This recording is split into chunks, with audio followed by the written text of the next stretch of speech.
And let's see, people are starting to come in. Well, we'll just Hi, give them how's a everyone little bit. doing? We're so glad you're joining us tonight for Reimagining Policing Part 2. We're going to just give it a second to let people trickle in. Feel free to use the chat feature to let us know where you're from and who you are.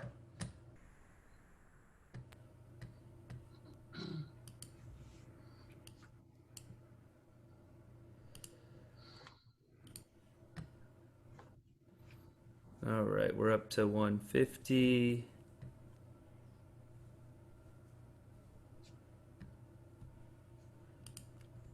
As you're coming in, feel free to jump in the chat, and here they come. Love seeing all these different places in the United States and hopefully outside of the United States. Okay, so my name is Easton Davis. I serve as Director of Youth and Young Adult Ministries in the Diocese of Atlanta, and I am your moderator for tonight's webinar, Reimagining Policing. This is part 2 of a 3-part series. We're so glad that you've joined us. And if this is your first webinar, you'll notice it's a little bit different from a meeting. You will not have access to your mic or your video. You'll be able to see the panelists at all times. So we ask you to use the chat feature if you'd like to communicate with us. There will be a time as we think about reimagining policing and things that we view as necessary change. We will be asking you to use your chat feature to share your ideas, and there will be a time where we talk about those ideas as a group. So with that, again, we're so glad that you're here, and it's my joy to turn it over to Dr. Catherine Meeks, the Executive Director for the Center of Racial Healing. Well, good afternoon, everybody, and thank you for taking time out of your schedule to come and join us to talk about this very important issue. And I would now ask you to join me in being silent for a minute and to remember all of the 100 and something thousand people who have died from COVID-19 in our country, people who have died from police killings and police officers who have died, anyone who has been the victim of violence.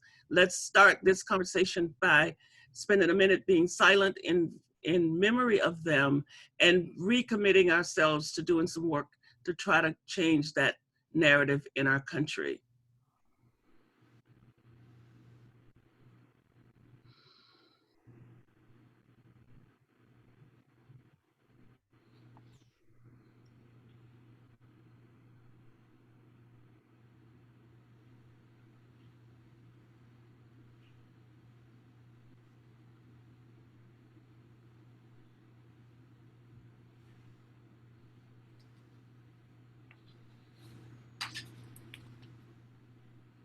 Thank you. So the Center for Racial Healing is delighted that so many of you have been so interested in this initiative on reimagining policing.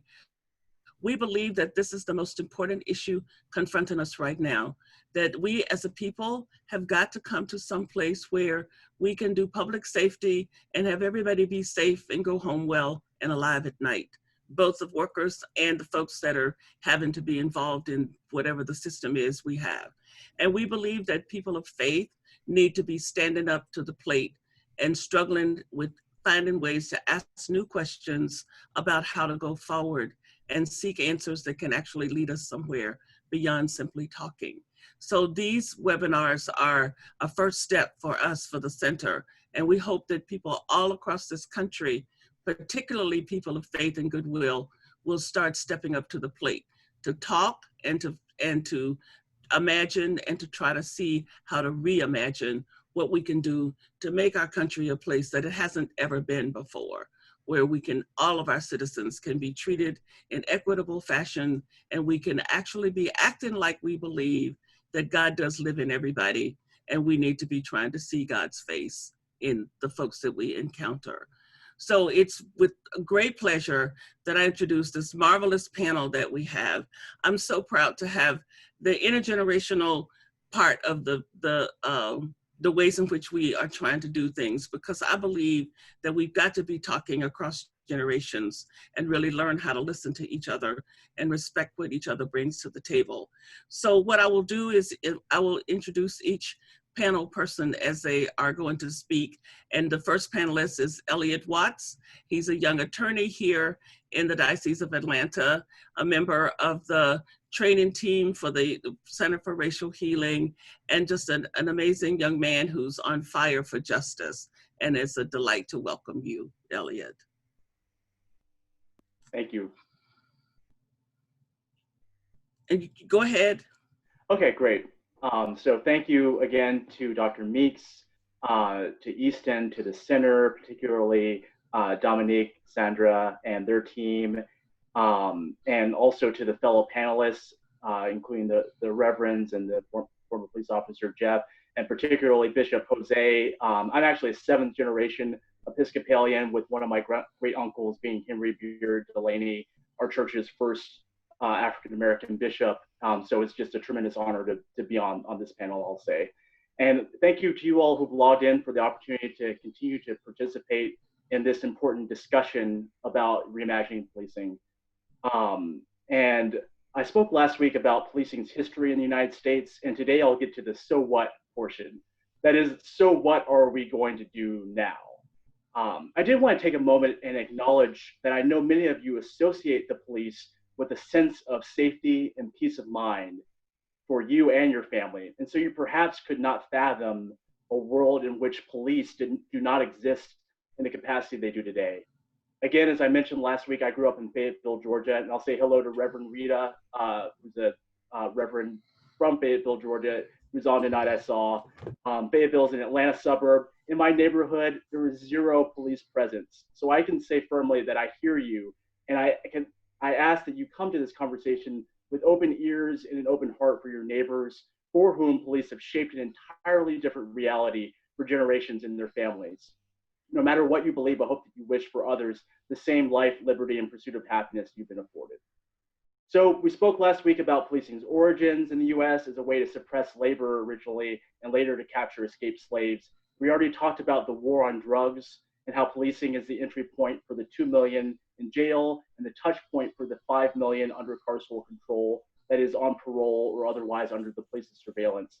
We already talked about the persistent yet to be overcome wealth gap, which overlays this whole story, and which Black families by and large have not been able to transfer wealth from one generation to the next, in large part because that wealth never existed, and that the typical Black family has about $17,000 in wealth, including home equity, while the typical white family has about $170,000 in wealth, including home equity.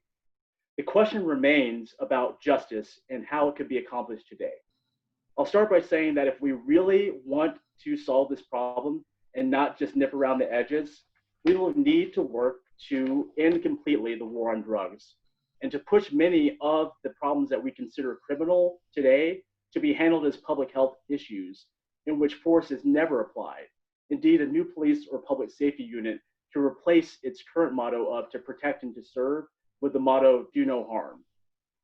What can be accomplished in the very near future is for communities to push for funding for police to be directed towards social services that people desperately need at this very moment.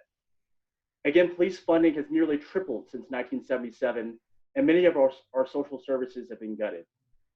There are models in our country right now of these kinds of efforts. In 2018, the city of Dallas established a response program for behavioral health-related 911 calls so that people with a mental health emergency are helped by mental health professionals, not police. In Durham, North Carolina, the organization Durham Beyond Policing worked to convince their city council to reject hiring 18 new police officers, instead to look to create a community safety and wellness task force. And the city of Atlanta, in fact, is going to be expanding their pre-arrest diversion program, which is focused very closely on the homeless and on the very poor.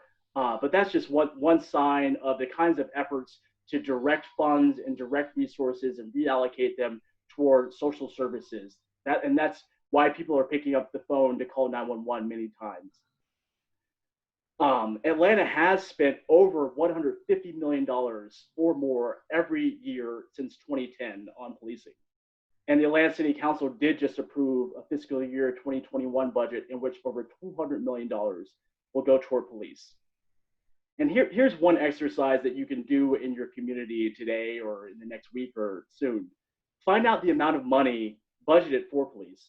Take a percentage of that you think will be reasonable to reallocate, and see how you would go about respending that money to promote health, safety, and wellness. And perhaps you would spend all of that money just on police as they work now, but I would hasten to guess that you would have a different thought about what helps people feel secure in their communities. Another push seen in Chicago, Denver, Milwaukee, Minneapolis, Portland, which I see is represented on this call as well, Portland, Oregon, and elsewhere, is the push to take police officers out of schools. Having police officers in every single school does not actually increase student safety. And we, as I mentioned before, may be inclined to just believe that that's presupposed truth, but it's not reality. And particularly in many majority Black and brown schools, the children are viewed as threats, not mass shooters. And just as a footnote to that point, at both Columbine and at Parkland, the schools had armed guards on duty at the time of the shootings. So the money that goes to those school resource officers can instead go toward mental health counselors and other wraparound support that students need right now. When the Atlanta Public Schools introduced its own police force in 2016, the then superintendent said that the police officers can serve as role models, mentors, and caregivers in an article in the Atlanta Journal-Constitution. A counselor or coach or dietitian or nurse or tutor could fill that role, I would argue. When looking internationally for guidance, we could look to Cambridge University's Center for Evidence-Based Policing, to Germany's police forces being required to train for 2.5 to 4 years to become an officer, as opposed to the number of weeks required here in Georgia and elsewhere in the United States, and that fewer than 10% of London's police officers carry guns. But the kind of deep examination and surgery necessary for the United States will be different than that required in other countries. Adequately solving this problem in a way that is satisfying will require taking on some of the most enduring qualities of our country, namely structural racism and structural poverty. The answer to all of these problems isn't more police with different training and enlarging the non-white prison population. It's about limiting the presence that police have in people's lives and investing in our community's safety and wellness. Thanks. Thank you very much. So now we move to Jeff Jackman, who's a retired police officer, retired as a detective from the Decatur Police Department, and now serves as a teacher for the Piedmont, Georgia College of Police Academy, Technical College Academy here in Georgia. Welcome, Jeff. Thanks, Catherine. I was a detective. I was actually with DeKalb County, and not the city of Decatur. Both are great departments. And when I left DeKalb, I had been an instructor there for 5 years, and now I'm an adjunct, like you said, at Georgia Piedmont. And I can make my portion really short because I'm just going to echo what Elliot said. I think all his points are spot on. So often the police are called to deal with a lot of what really should be non-police issues, the mental health, the social services, police in schools, all that. I mean, I just saw the story this week of an officer tased a 6-year-old girl, and it's like, I can't fathom why an officer would need to get involved with a 6-year-old. And again, maybe the money, or not even maybe, but the money would be better spent on counselors and tutors and paraprofessionals and smaller class to teacher ratios so that teachers can directly address, especially a 6-year-old. You need to have a relatively small class size there. I know as a father of an 8-year-old and a 5-year-old, they require a lot of hands-on interaction. But yeah, absolutely. The school to prison pipeline needs to be neck down completely. I think social services in the United States are abysmal. They are terribly underfunded and terribly hard to get a hold of. I know with DeKalb County, they have a program. They work with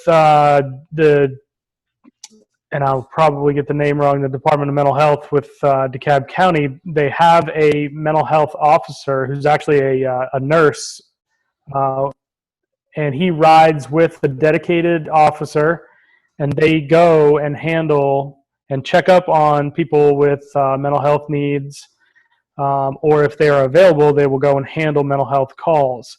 But it's one person for 10 hours for the entire county per 24. And that's crazy because, and I can't tell you how many shifts I worked in DeKalb where you'd have officers from every precinct coming onto the air and saying, hey, where's 1310? Where's unit 1310? We've got a 1310 unit. We need him over here. And they'd say, now we're tied up. We're busy and we've got calls pending for that unit already. And it's just when there's that much of a need, having such a small response to it. I think that's part of the big problem.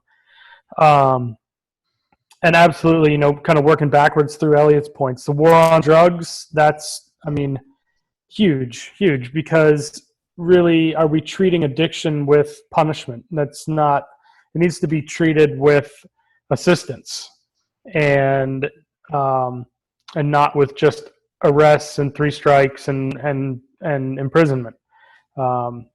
I think the evidence there is pretty self-explanatory. But again, I don't think it's something that can happen overnight. I think it's something where we need to get a lot of motion and a lot of people backing it and get it changed from the top down, from the legislature down. And what you're seeing in Atlanta, I think Paul Howard is trying to change the law overnight on his own by charging the officers. I think he should have waited for the investigation to come all the way through, and then presented the evidence.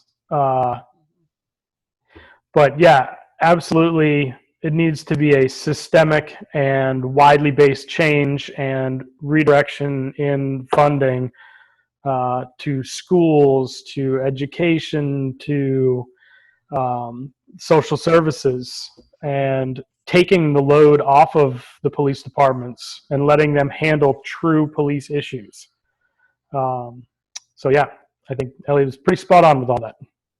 Well, great. Thank you very much. And it's great to have your viewpoint from both the car and the uniform to now, as I guess you call yourself, a civilian and teacher. So yeah. So next I want to invite Reverend Paul McCabe, who's a former police officer and currently is the rector of the Episcopal Church of the Annunciation here in Atlanta, and also serves as a chaplain for the Army National Guard, to share with us. Good evening and thank you. It's an honor to be here with everyone and to begin discussion. One of the things that I have recently realized as we started this conversation and was asking how can we look at reform and how can we look at training, one of the things that I first did is looked at training and looked at what the states do, and I can only speak from my experience that I went through 12 weeks of in-classroom training with obviously some out of the classroom experience, hands-on experience, firing range, those type of things. And of course, then we went through 12 weeks of what we call field training, which is out on the street with field training officers. And it was interesting to note that 37 states in America allow police officers to police before they have received training. And 14 of those states allow police officers to go for a year before they go training. So that was astounding to me to learn that 37 states have different varying options for police officers who are charged with life and death situations to go out on the streets and encounter what they encounter. But a part of this conversation, though, obviously also has to happen with society too, with police training and reform. because I'm not sure everyone has a clear picture on what police officers face daily. And we always used to call it, it's far easier to armchair quarterback minutes after a shooting or something violent that takes place. And so we always, as a police officer, would used to make the comment, I would rather be judged by 12 than carried by 6. And that is a constant fear that police officers face in these life and death situations, that you're given maybe 1 to 2 seconds to make a decision that is life-changing, especially when I was involved in my shootout. Thank God that the suspect survived. When his round came crashing through my windshield, I really didn't have much choice as to what I was going to do at that point in time. But also going into what police officers respond to, reiterating what Elliot and especially what Jeff were talking about, police officers respond to so many varying calls: domestic disputes, civil disputes, which can be arguments over furniture, drug and alcohol offenses, violent crimes such as armed robberies, burglaries. They respond to car accidents. False alarm calls are a majority of the calls that we used to get in Fulton County. Missing persons and even missing pets, injury calls, suicides, homicides, and the list goes on. And these officers are expected to be able to be on the spot and answer questions and to respond to these life and death situations that people think that they should have been able to handle it differently, or they should have been able to do it differently. But again, remembering there is, I would say, and Jeff would most probably be able to reiterate this, there is almost no amount of training that you can have that will be able to help you in the situations. Rashard Brooks obviously got a lot of attention here in Atlanta. For 40 minutes, there was nothing but cooperation between the police officers, and then all of a sudden it went violent. Police officers at that point in time did not expect that situation to go violent. They were expecting it to go calm and collective like it did. And that's why I don't think they took the proper precautions when they were going to handcuff him. The moment many subjects get into an arrest situation, that is when it becomes a life and changing situation.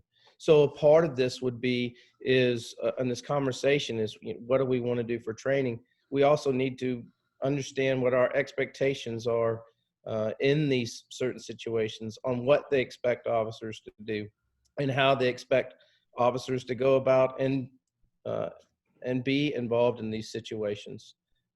And so a part of that, as I was saying earlier on, 37 states have different varying training that it takes place. And I think as a nation, we could certainly look at better standards when it comes to what police officers are trained with. A wonderful class that I took was called verbal judo, but I think that might be offensive to some, being called verbal judo.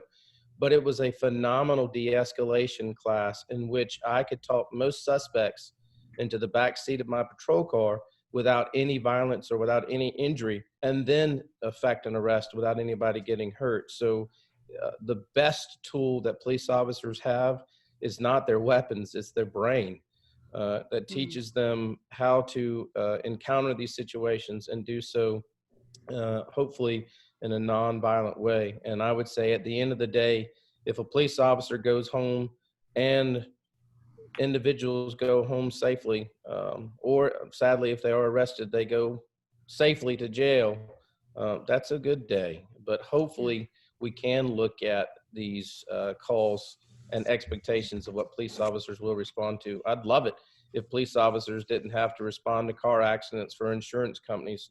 We would enjoy it if we didn't have to go to false alarm calls for alarm companies. We could actually deal with the violent crimes and armed robberies and burglaries in the neighborhoods. So, but hopefully a part of this conversation will lead to, I think, national reform on what we do with training. So I'll give up the floor here, and thank you. Thank you. Thank you very much. And now I would like to invite Reverend Dr. Gail Fisher Stewart, who's is a 20-year veteran police officer who retired as a captain and is now the interim rector of St. Luke's Episcopal Church. And is it Maryland? I keep getting the states wrong. St. Luke's is in DC, but I live in DC. Yeah. Yes. So welcome, and we want to hear your thoughts.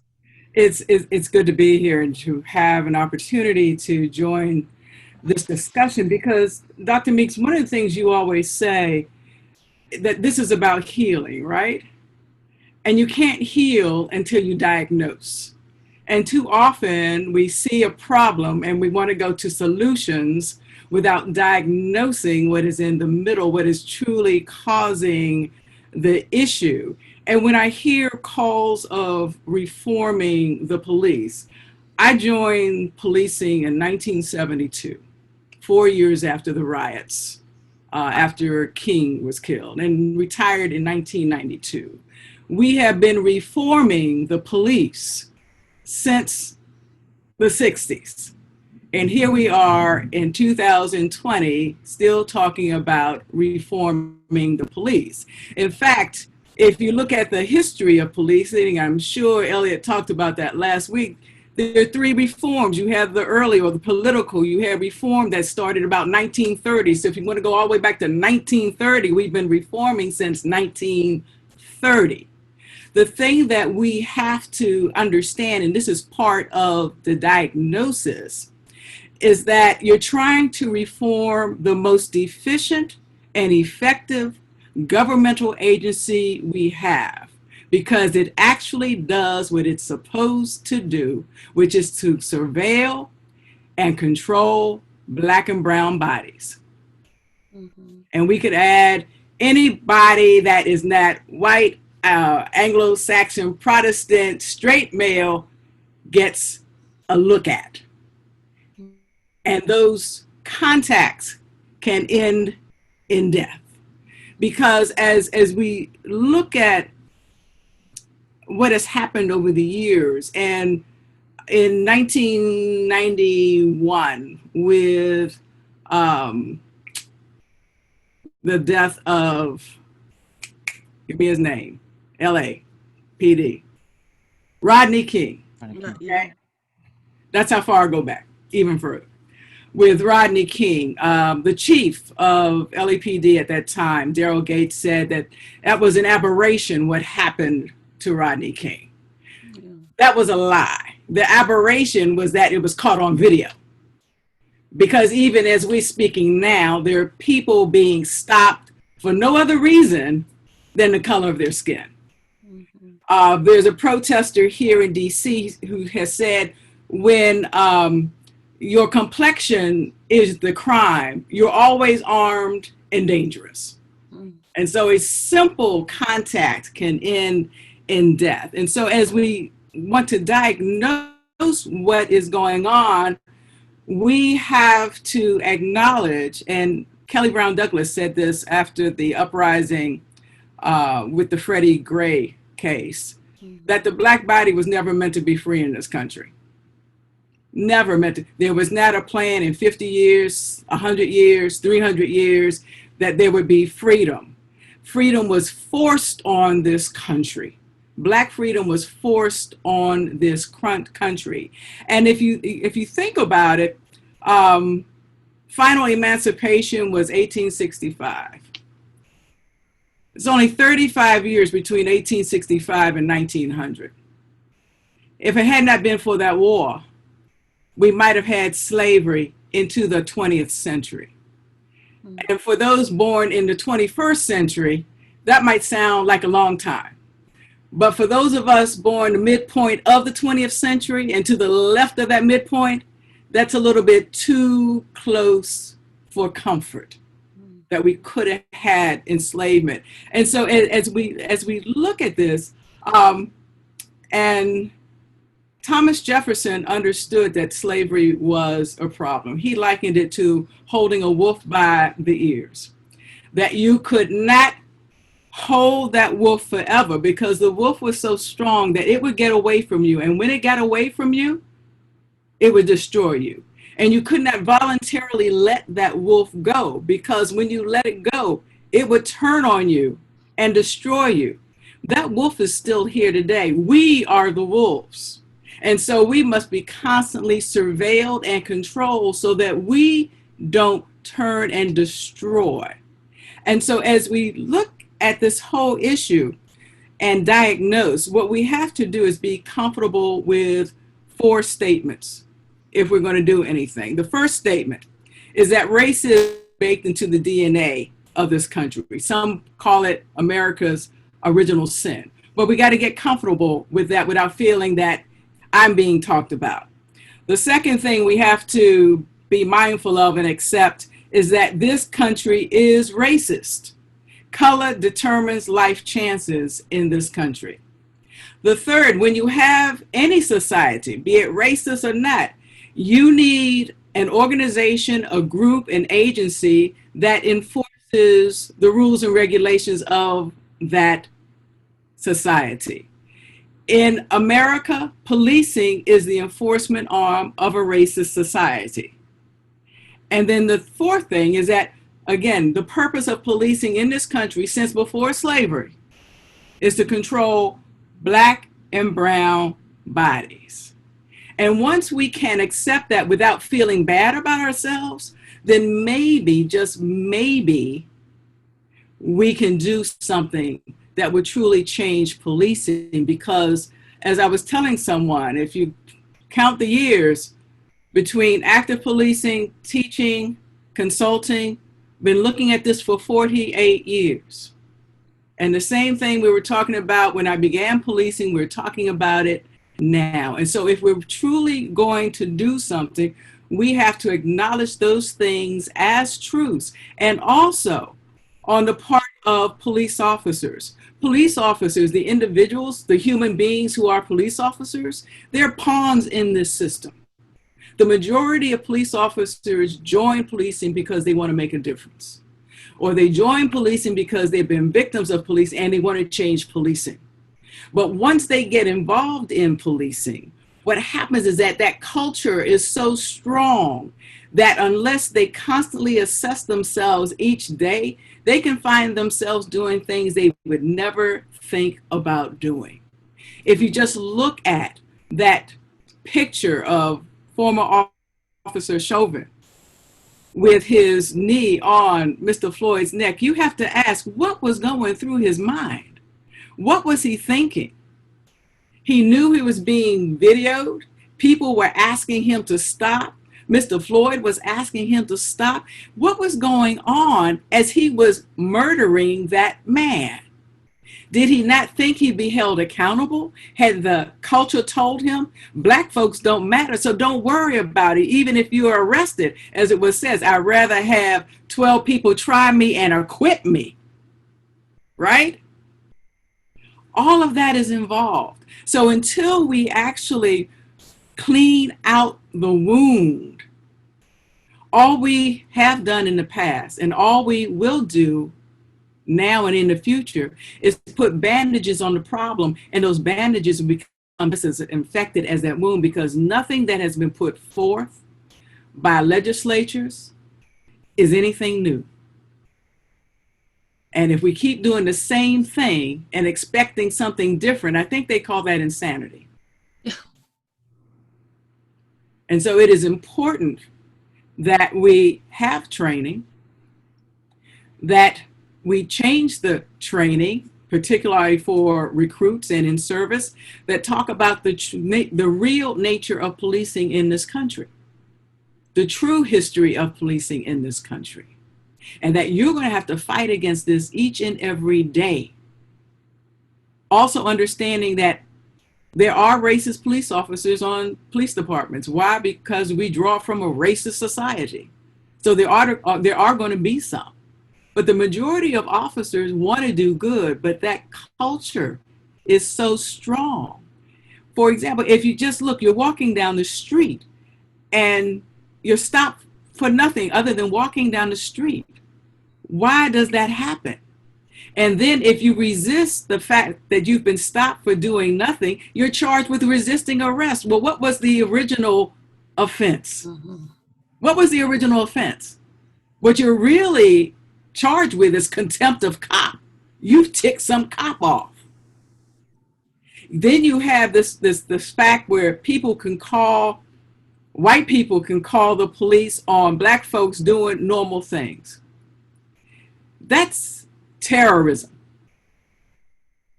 The woman who called the police on the man in Central Park, she should have been charged with attempted murder. And this is the reason why. She knew what would probably happen when the police got there. That they would take her word as opposed to the man's word, the black man's word. The least that would have happened if they had both been on the scene is that he would have been questioned. He would have been asked for his past like a slave off the plantation. Show me, prove to me that you belong here. And at the worst, he could have been dead if he had resisted.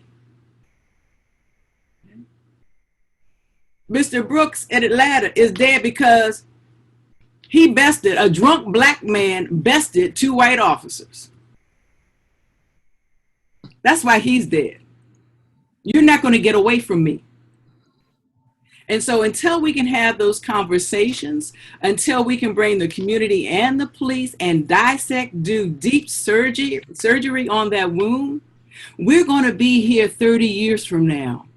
And I really don't want my great nieces and nephews who are 6, 7, and 8 to be sitting in the same places having the same discussion. And so we're going to have to, in the Black church, we have a saying, tell the truth and shame the devil. That's what we're going to have to do. We're going to have to tell the truth and shame the devil. And then we can actually make some inroads that will have a lasting effect and really change policing, because we don't need to reform policing. We need to abolish policing as it was developed and as it serves. What does that mean? We shut it down like Camden did. We rehire and we figure out what things the police actually need to do, what calls actually need a badge and a gun, and then what needs to be put on the other social service agencies. But they've got to be ramped up and ready to work 24/7.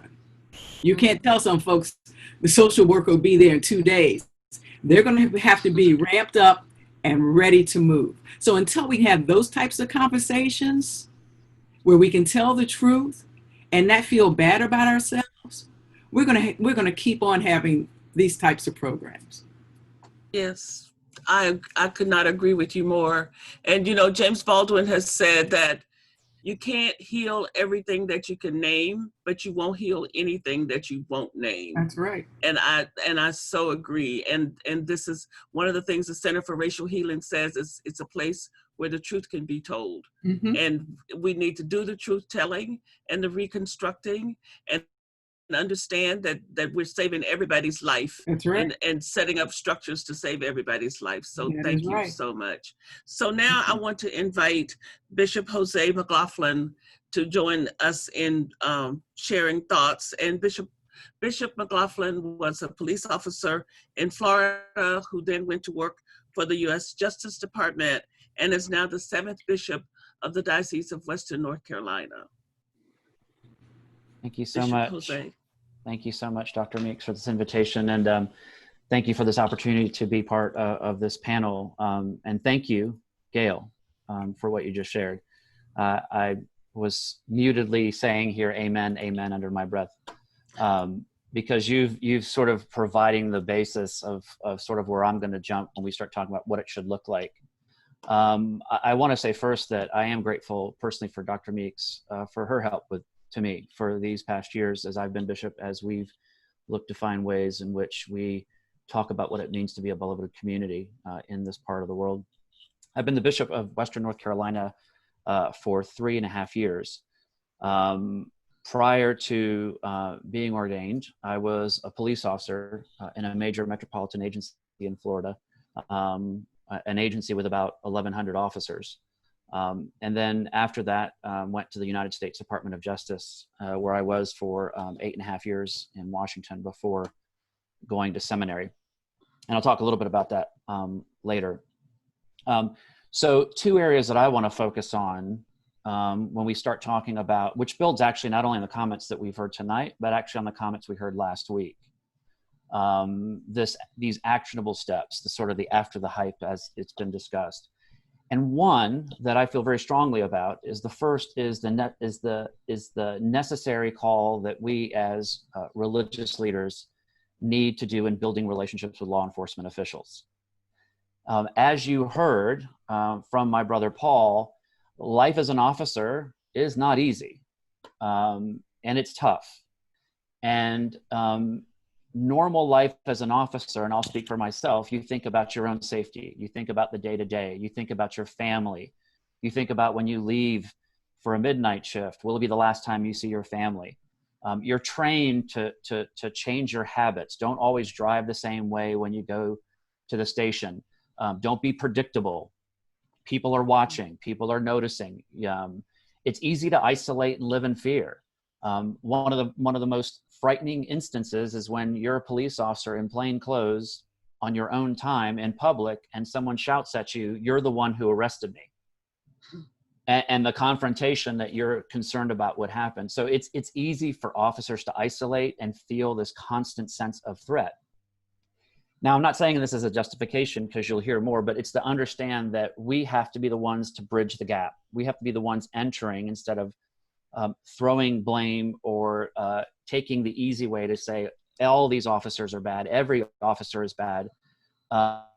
Recognizing that, as Gail said, the vast majority of officers went in this because they want to do good. For whatever reason, whether it's their own experience growing up or in the community or a real sense of wanting to serve. And what's breaking my heart and what's sad to see is today we have police officers, some of them, which are my friends, have pulled their Facebooks down, all social media down. They're having to change their addresses and put PO boxes because they're getting threats on social media just because they're officers. This is real stuff. These are real lives. And so I think that one of the things we always got to be careful as a church is to understand that when we take the first shot is to simply send what I would say divisive language, or to go ahead and assume the worst, or to include all officers. We have to understand that that also has repercussions, and that that doesn't allow us as these faith leaders to be able to enter. I always feel that one of the things that we do well as a church, and as Archbishop Desmond Tutu says, we are best when we're face to face.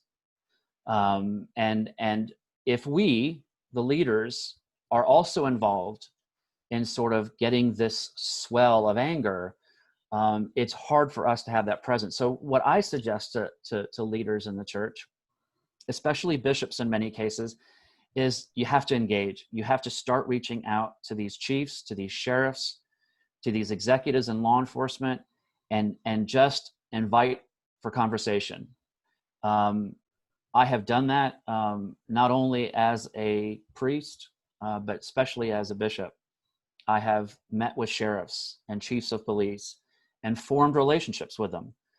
When I got here, there was an issue going on in Asheville, and I was being asked to sign a letter asking for the chief of police's resignation. I hadn't met the chief of police. I had no conversation with her. And so I said, is that we need to sit down. And so I barely got a 30-minute appointment with the chief. 30 minutes turned into an hour turned into an hour and a half turned into 2 hours. And right there began this incredible relationship to be able to talk openly and honestly, to share the concerns, to listen to the concerns. And I think we as a church have to model that. And if we're going to get anywhere to change what especially Gail talked about, is we have to be able to go into these rooms and sit with people and talk out hard truth and talk about history and really confront the things that face our communities, but do so with a sense of wanting to learn and listen, and then to really commit ourselves to go forward. It's so much easier to take shots from a distance. It's so much harder to sit in a room with someone that you're really struggling with, but is necessary to advance that. So tough conversations have to happen, and it needs to start with us religious leaders being the ones to insist, persist, and be the ones. And in this case, for instance, I'm one of the first phone calls by many of these law enforcement officials when they need to talk something out. They trust my advice, even if it's something they don't want to hear. So we're good at this. We're good at bringing people together. And so I think one of the first things is use that, that skill that we have as people of faith to be able to bring people in truth and love and speak honestly with one another. The second one has been talked about, it was mentioned last week, is this issue of police training. The truth is, and Gail spoke to this, is that police recruit training is organizationally based that emphasizes law, rules, procedures, and officer discipline. And many can argue and have argued that this training serves its purpose very well, at least as far as it goes. It does emphasize the important values of adherence to law and discipline. The difficulty with that training is that it concentrates primarily on law and discipline. And it fails to take into account the workday circumstances of police officer activity. It's all those daily, unpredictable events that you're never prepared for, which most often happen when you're alone and without supervision. And knowledge of law in such circumstances is important, but that's completely insufficient. Because more often than not, it tells officers what they cannot do rather than what they should do. And so, military discipline is almost irrelevant under the conditions in which a police officer confronts a situation alone, and then diagnoses it, selects one of the very many responses from a whole range of alternatives, and then has to develop a plan of action, and then sometimes in minutes. And so for routine circumstances, officers require basic knowledge about the kinds of events they encounter, the skills that are applicable in such encounters, and then more importantly, the values that inspire and constrain officers in their practice as police officers. As somebody I used to work with in the Justice Department wrote once, it said, moreover, I pulled this quote, moreover, the knowledge, skills, and values that are required to shape officer discretion in the handling of events must be internalized into the professional self of each officer. And I think that can only come from prolonged socialization that emphasizes discretionary application of these range of skills in real world circumstances. And let's be honest, not the strength of many academies, and certainly not what they're based on. And so we do need a different approach. And I do think that we as a faith community can participate.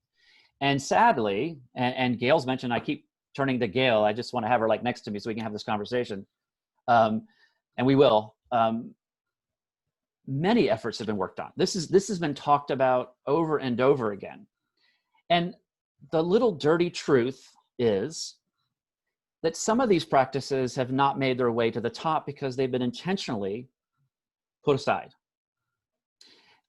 I spent some time in the Department of Justice working in an office that was designed, and I too was a police officer in '91 during the Rodney King situation, and found myself 3,000 miles away, all of a sudden being videotaped every time I stopped a car.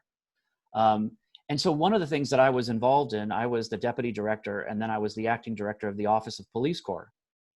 And the whole point of that was essentially came out of a goal to say that if we could raise the bar on the education and training of law enforcement officers that had to have well beyond the 12 weeks, including college education, et cetera, that these trained officers would essentially be sent and trained to work and to learn the communities around the country that are in most great social need, equipping them with a whole different range of tools. And the idea is that they would be the advocates for social justice. They would be the ones who'd be trained to work in communities to identify positive solutions to these kinds of challenging situations. And so the idea being is that training the high caliber of these officers in neighborhoods and communities deserve what you would find, and what we were experimenting with is that officers who will not be easily frustrated or deterred by the many human needs that they face. And so if you're able to then put them in this context and provide them with this kind of training, with that particular emphasis, they're better prepared to handle the kind of human needs that they would encounter. And so training emphasizing social context of crime, communication, problem-solving skills in multicultural settings, leadership, ethics, And then training, promoting skill development in the areas of disengagement and weaponless arrest and control tactics. And goes beyond the legal considerations and the use of force to considerations of moral and ethical dimensions. And this existed, in this particular program, we managed to start to be able to get in 26 states. And not to get political, but then with changing administrations, it sort of got put on the shelf and went away. But there are many who you've never heard of who have written and talked about these kinds of approaches, where in essence you're talking about, and Elliot said it, many have said this already, is where you start to talk about what are the daily things officers encounter, what are the things that need to be removed from them, put more of those resources and funds into social services, and then really spend time training officers on the wider context of who they serve. And I think religious leaders can be a part of that, and offering to be part of these dialogues and conversations and be part of training where they can get to know the community. I always felt that one of the strengths I had as an officer that I was taught by my training officer was to really know the people in the neighborhood I worked. And he said, once you know the people you're with and the people you serve, it changes your complete outlook. And so it has to start from understanding the context, understanding the history, understanding the people you serve. And so that begins a very different approach than just simply the law and order discipline, and here's your 12 weeks and here's your stuff and go. But real investment in getting to know communities and getting to know the people you serve. So that's just some of my thoughts that I just lay out for you. Thank you, Dr. Thank you so Meeks. much. Thank you. And our last panelist, but not least, is Mbanjai. And I have to say, for full disclosure, Mbanjai is my son, and I am deeply proud of him, because what he wants to share, what he will say what he has to say, but he made a very positive and creative response as a young Black man to police harassment that I think needs to be shared with people. Because even though while we're talking about all of the collective stuff, we also have to try to help individuals figure out, particularly young Black and brown males, figure out how to live with the atmosphere that exists. And so I'd say that Mbai is an entrepreneur and an activist and a really great son. And I'm really glad for him to let me impose upon him. Yeah, I've been doing this since he was a little boy, imposing upon him to be a part of my own activist journey. Mbai, do you want your video to be shown first? You can, or you can play it at the end, whatever your decision is. Well, Easton. then I'll go for the end, Easton. Okay. Yeah, that's works with me. Yep, so at the end. So basically, my app hopefully should be out next week by Monday. We're just working on the Android. But basically, it's an app called Legal Equalizer, and it's from my experiences dealing with policing. The first things we have the app do is when you get pulled over, you can hit a button and it'll send a text to 5 people you picked ahead of time. Let them know what kind of emergency situation you're in with a map, with a text of your exact location and a map that's actually down to the longitude and latitude of where you are. So if they had to get to where you are, they could get there, and let them know. And if they don't hear from you, then call the police in that area to know what's going on. Next thing the app does is we went and we put in what to do when you've been pulled over by police, when you're in an encounter with immigration. We have laws for all 50 states. Everything from DUI laws to marijuana laws to gun laws. So people can actually know, if I'm going out here driving drunk, this is what's gonna happen to me if I get pulled over in this state. If I'm out here and I've got marijuana in my hands, this is what's gonna happen to me when I get pulled over in this area. So there's no questions about that. The app also allows you to record it, the encounter, and then we're eventually going to let you be able to call an attorney in real time for some actual consultation.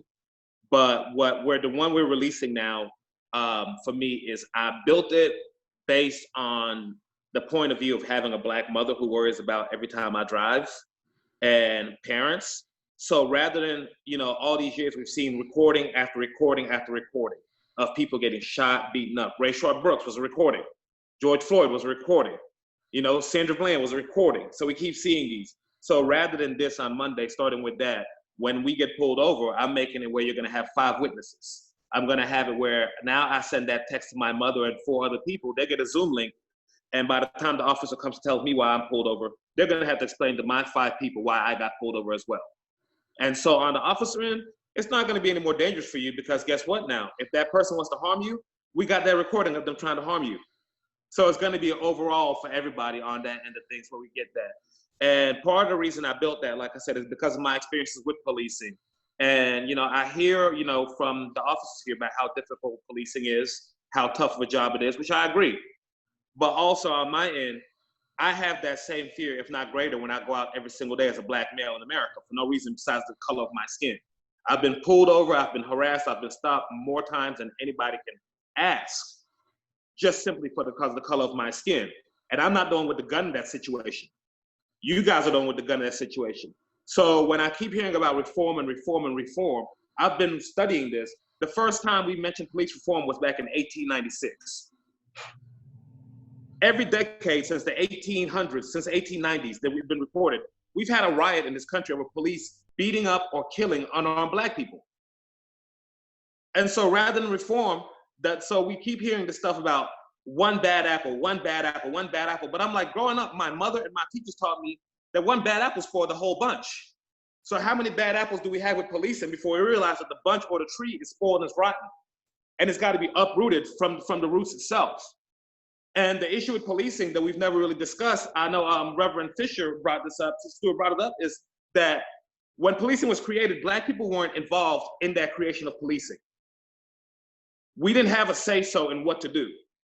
And now that we're trying to have our say-so, we're trying to water that down and say, well, no, it's going to be unsafe, it's going to be this. No. So for me, I am with that dismantling the police and restarting over. I do have a vision of, you know what, America, for the first time, how about you invest money into these inner cities, into these places that are policed? How about you give them grocery stores that actually have food so they don't have to go to gas stations and stuff and eating unhealthy stuff all the time? How about when you get those grocery stores and they have jobs? Now they're not out here in the streets committing crime, being bored, doing all this stuff. We don't have that vision of, hey, if we give these Black people these resources, they might do something positive with it. America's mentality is so racist. If you give them money, they're going to go spend it on Cadillacs and all kinds of shoes and everything else. They're not going to go help their community out. That's the mentality we have. Where no, it's the opposite. We've never gotten the schools we need in our neighborhoods, and it's not just the policing. It goes down once again to the judicial system, to the prosecutors and the judges. So it's all a system that needs to be broken down and dismantled. And you have to go and talk to the people that are most affected by it, which is people that look like me, not the officers themselves. You guys chose that tough job. And so my vision is, honestly, yes, reinvest that money, cut down the policing force by a significant amount so we don't have those daily interactions, because we already have technology that gives people tickets. Most policing is for misdemeanors and stopping people for jaywalking and things like that. We don't solve enough murders. Only 22% of murders nationwide get solved. Over 75% of rape kits don't even get tested. So how about we actually give our resources and focus at the top of the top, make policing an actually elite job, which is what it's supposed to be. You have the right to kill people. You have the right to put people away. It should be for the elite of the elite. You should be getting paid elite money. You should be getting counseling for all the stuff you deal with on a regular basis. You should have all those resources. But instead, we spend 90% of that money on inadequate policing who don't do the right stuff, who really don't make that much of a difference. Like, you leave them out the community, we're still fine. Now put those resources back into the officers who go solve the actual crimes, who go do the right things. And now that community has resources, they have money, they have jobs, they have things that we can do. And that's how public safety should look at. Instead of giving up on mental health, giving up on homelessness, we've given up on all that stuff.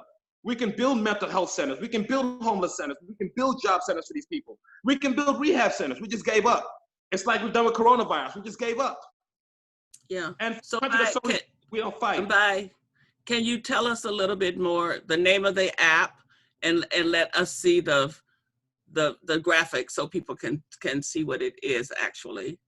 All right, so the name of the app is Legal Equalizer.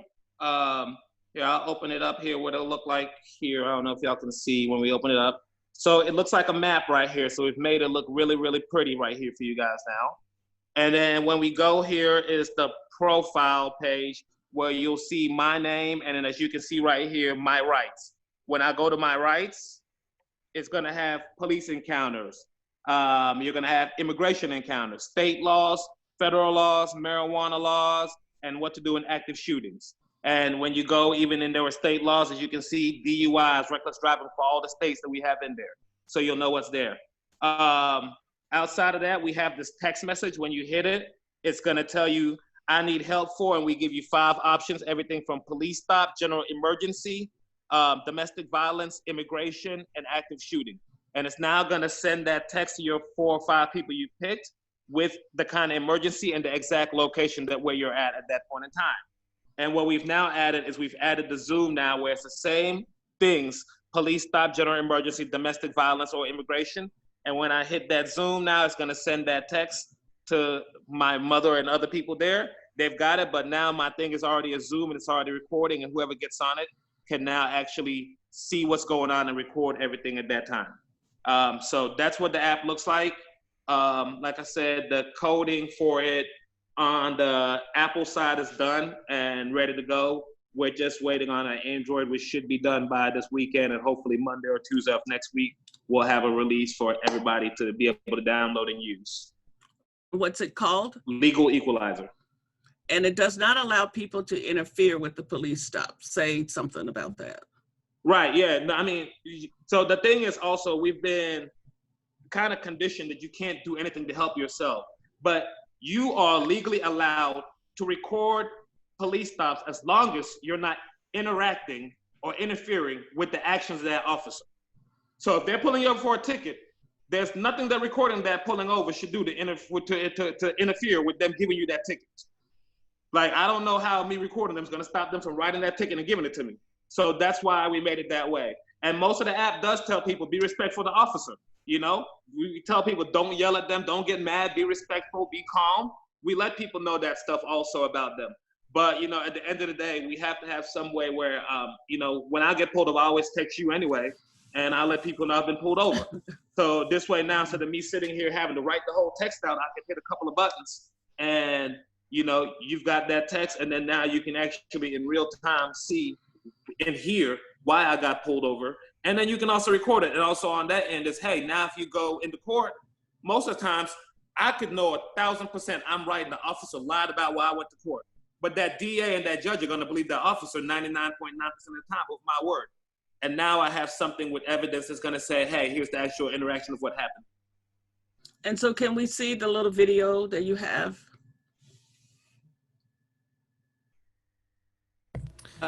Sent that to Easton, right? Yeah, I got it. It's right here. Give me 1 second. Okay. And then we'll go to questions and answers after this.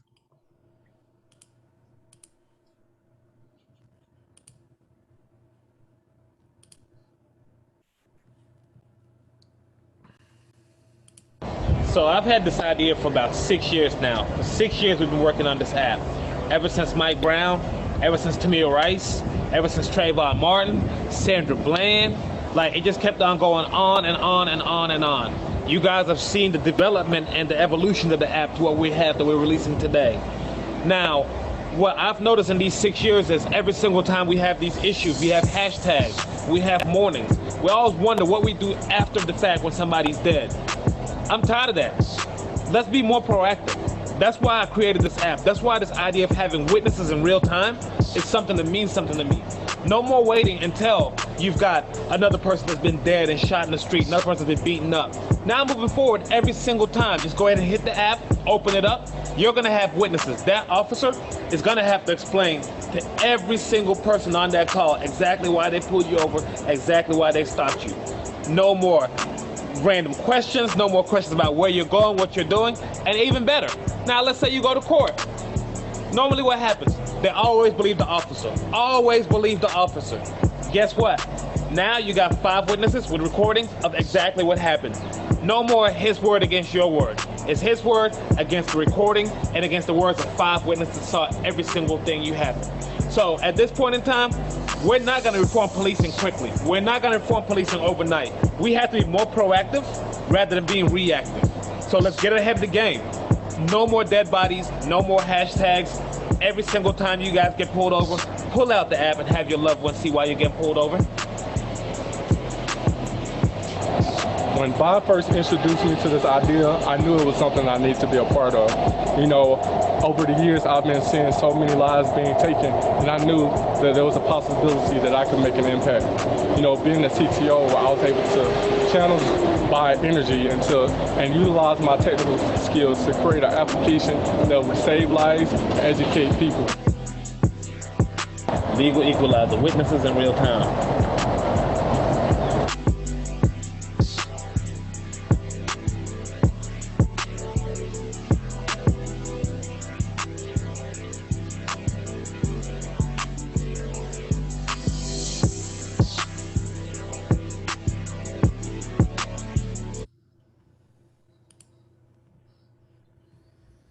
All right, thank you so much. And there's a website, right? Legal Equalizer dot what? Legalequalizer.com and then legaleqapp.com.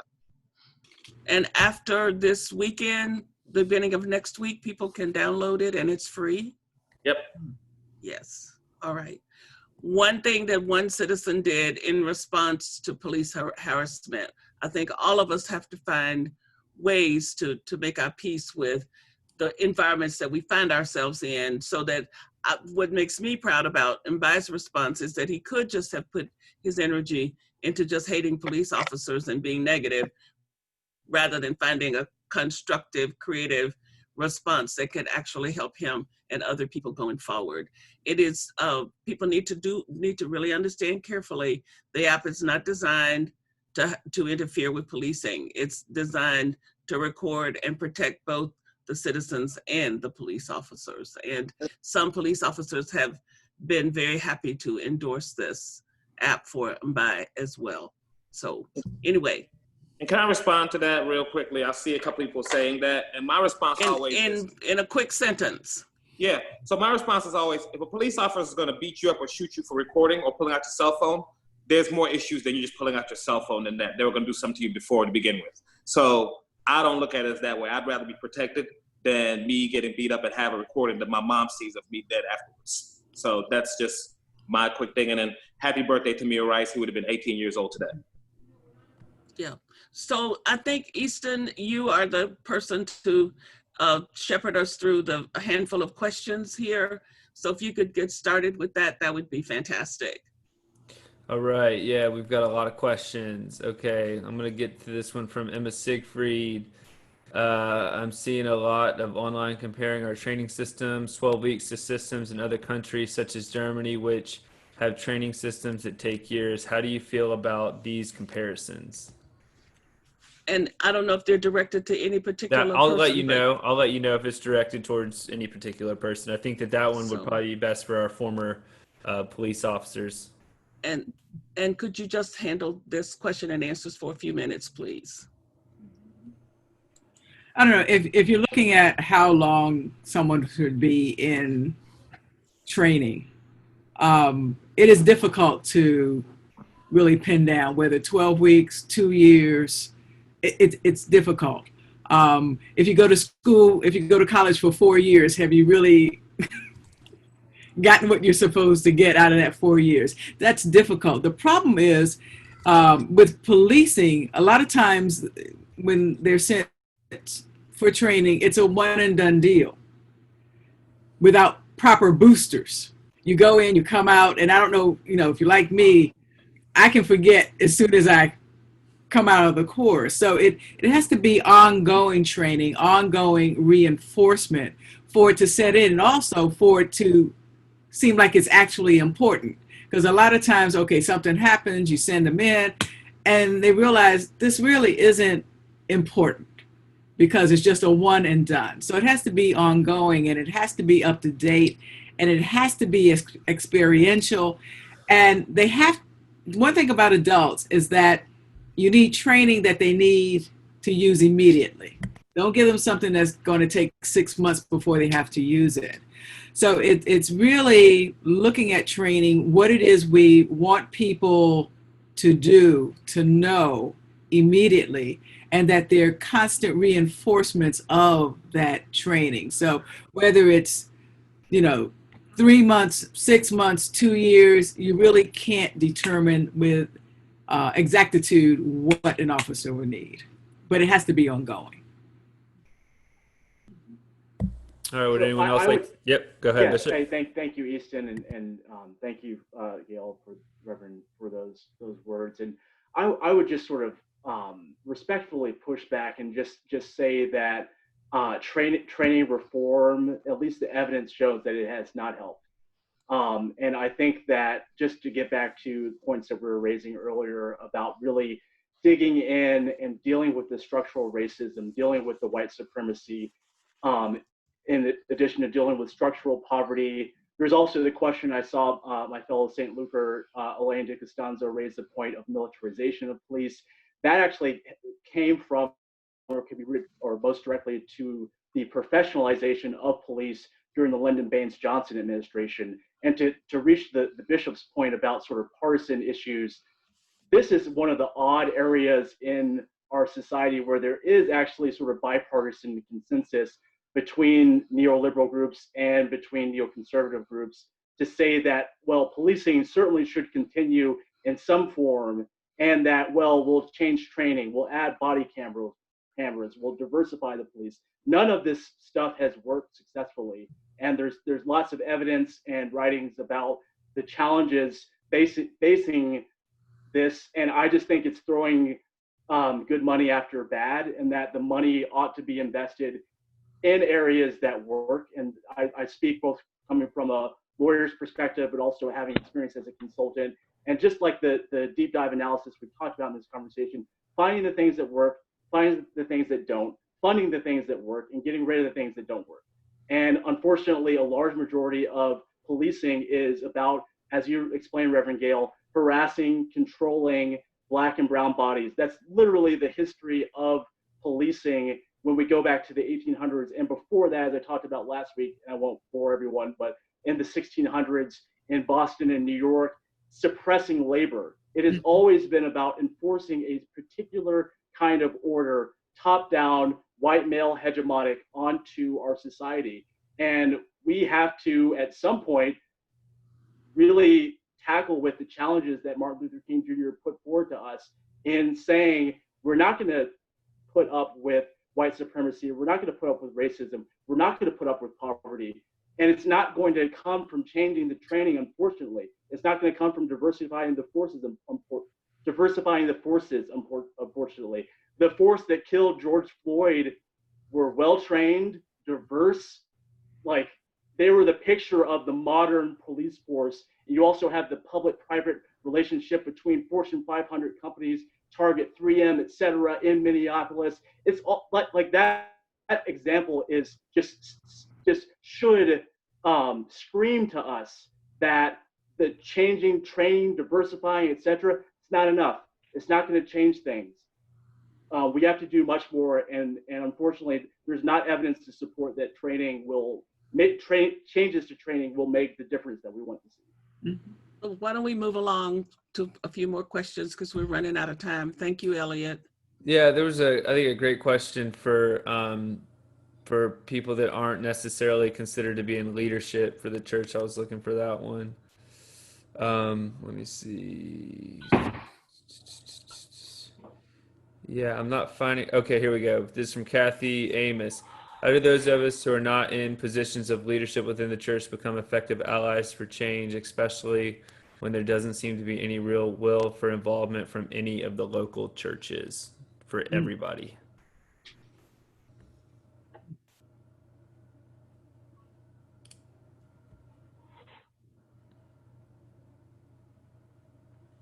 Don't all of you answer at the same time? Well, I was just about to say, is that I was trying to figure out if it's a question or not. One of the things you didn't mention is I'm currently a Johns Creek Police Department chaplain.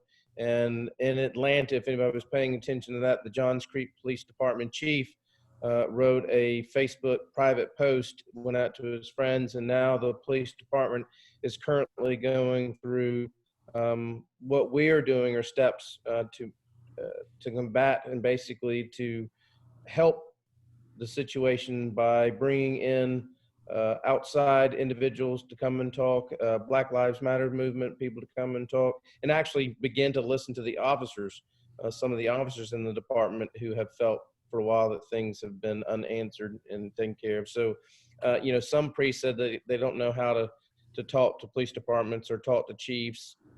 It's relatively easy by making a phone call and saying you'd like to talk about it. There's nothing to be scared about talking to a chief about wanting to talk about what they do in the community and what can be done in the community, and talk about training. So, and if anybody wants to talk to any of the chiefs, I can certainly be willing to help how that conversation can go about, because the chiefs are not going to be reluctant to have a conversation.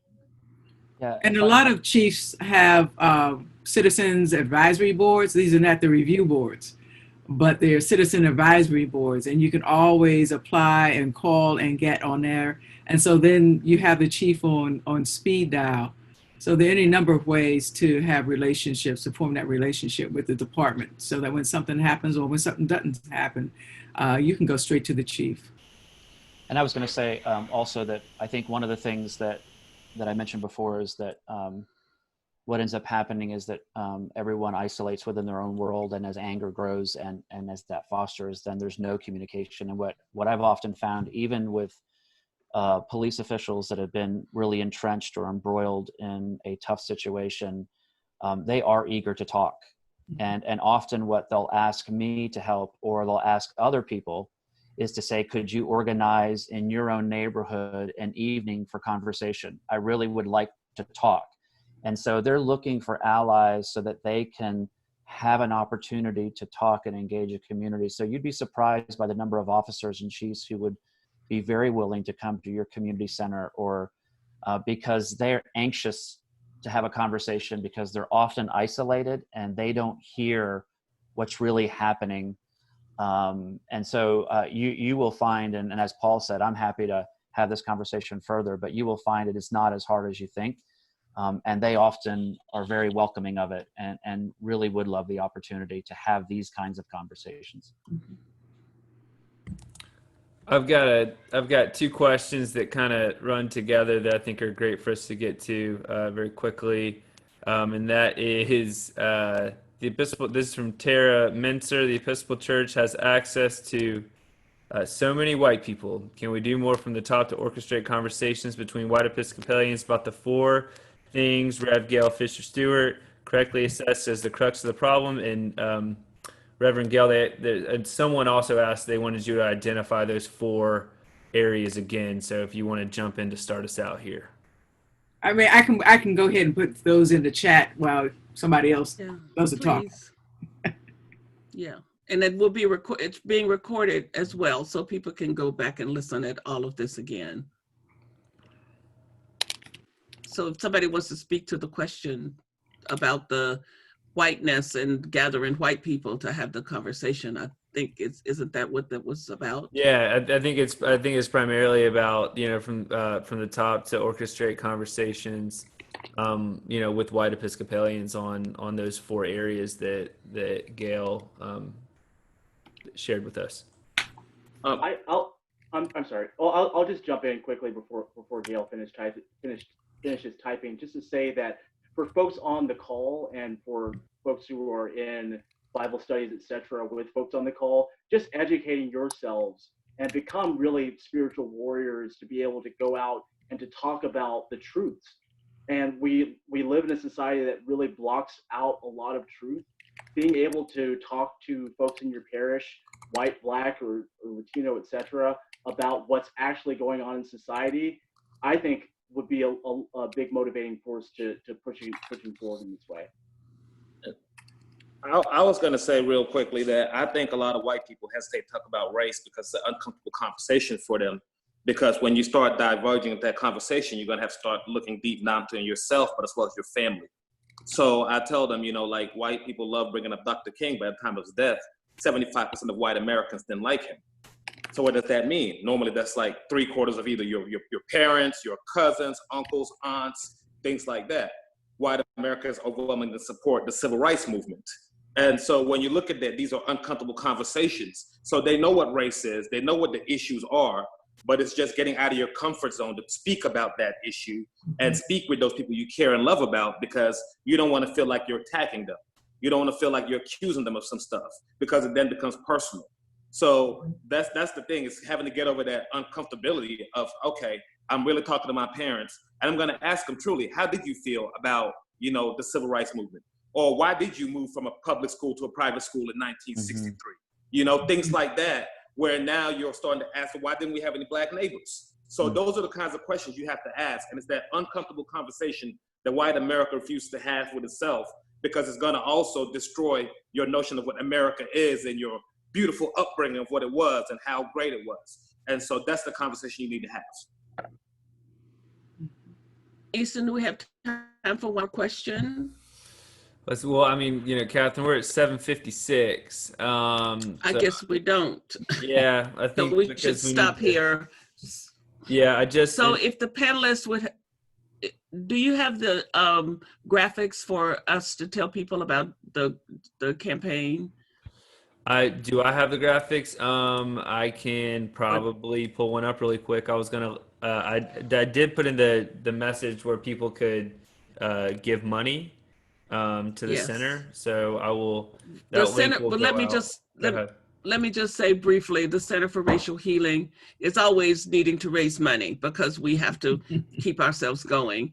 And we're starting a $1 for Justice campaign that, if you will simply go to our Center for Racial Healing website, you will see all of the information there. We're asking people to give us $1, and then to ask 10 of their friends to give us $1, and to ask those 10 people to ask their 10 of their friends, so that we start this chain.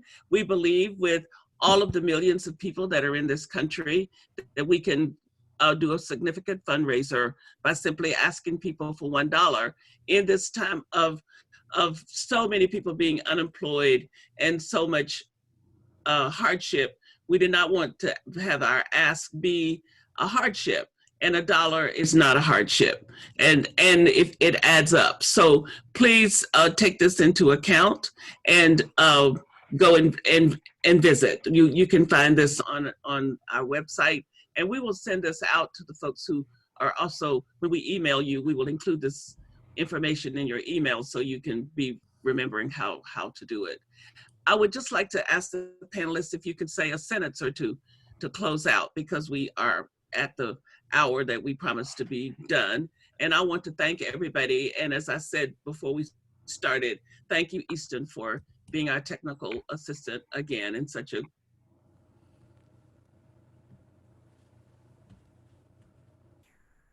Uh-oh. Am I frozen?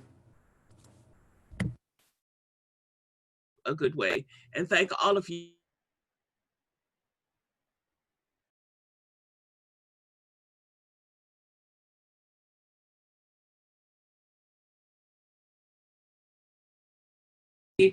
Go to the Gospel of John, 18th chapter, the 19th through 24th verses, because Jesus was the first person brutally attacked by the police, the temple police, at his arraignment. So if you need a reason, you'll find it there. Thank you. Just the only thing I can say is that this is so much more complicated and so much complex. And if we think this is just about a program or a simple solution or changing training, it's not. When you start talking about police accountability and things like the culture and management, the way in which things happen, relationships, police unions, all the things that I saw, this is a very complicated conversation. But here's the thing, we need to have it. We need to have the hard conversation. We need to listen to the hard truths.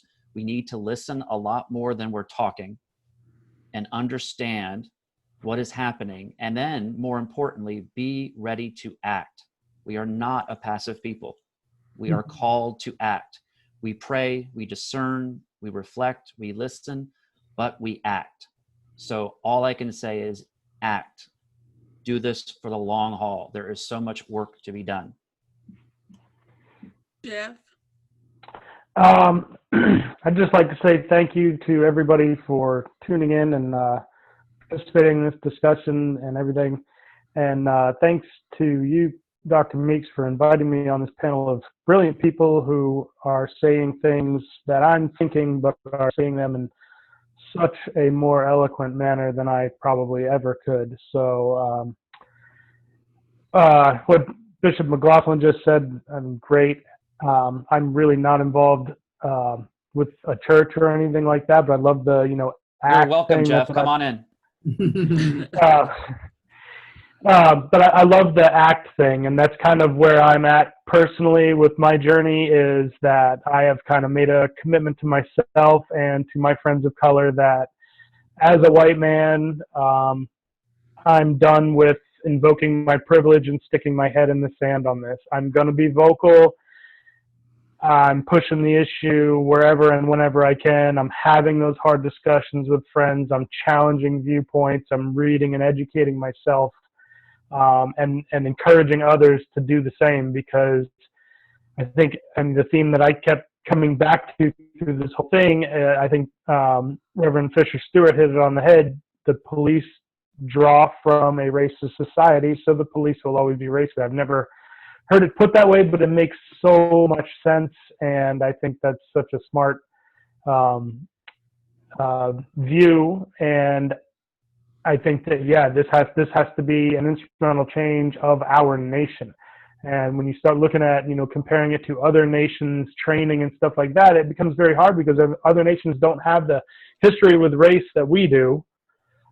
So we are our own entity there, and we have to fix it from the ground up. And I think that's going to take a lot of uncomfortable conversations among privileged people to recognize their privilege and walk away from it.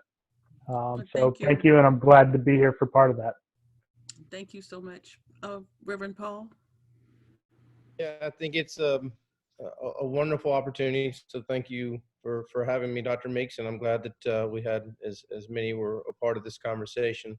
And as Bishop and Jeff have all said, and we continue to say, this is extremely very complex, but doesn't mean just because it's complex that we can't have the conversation, that we can't say it's wrong, and that we can't do better. And so thankfully, as a part of my volunteerism to be a Johns Creek PD chaplain and to be a police chaplain, we can have these hard conversations, and thankfully can be a part of training, cultural training, sensitivity training, to make a difference. But we also do, I believe, as a part of this conversation, have to look at our cultural context too, and look at what we think is acceptable and not acceptable, and what we want to say is lawful, not lawful, as your son was saying, and look at what we want to continue to police against, and do a better job of being community police officers. I did that for several years in my job and got to know my community, and the crime rate went down astronomically, and relationships got better. The community was built up and made better. So I believe when you go into a community and believe in a community, you can make difference. And the same thing with our training. We can make a difference with training. Thank you. Elliot and Mbai, and be brief, please. Yes, and thank you, Dr. Meeks. Thanks again to the center. Person in the comments last week asked where my quote for Martin Luther King came from. The quote asking, are we going to be more devoted to order than to justice? And are we going to prefer negative peace, which is the absence of tension, to a positive peace, which is the presence of justice? That comes from his letter from Birmingham City Jail. I would love for you all to, if you have a chance, look at that segment where he's talking about the white moderate and see if you can identify with that white moderate. And again, there are actions we can take right now, right? So pushing for police to be out of schools, pushing for reallocation of funds in your community, and really just taking ownership of our communities so that we can realize a full participatory democracy, which is what our country should be about. Thanks. Thank you. Bye. Thank you for having me on the panel. You guys download the app on Monday or Tuesday when it comes out. And this is just the start of a long fight and discussion that we're in. So be ready for, long battle ahead to change the country fundamentally. Thanks. Yeah. Thanks, everybody, and God bless all of you, panelists and participants. Good night. Thank you. Good night. Thank you. Thank you.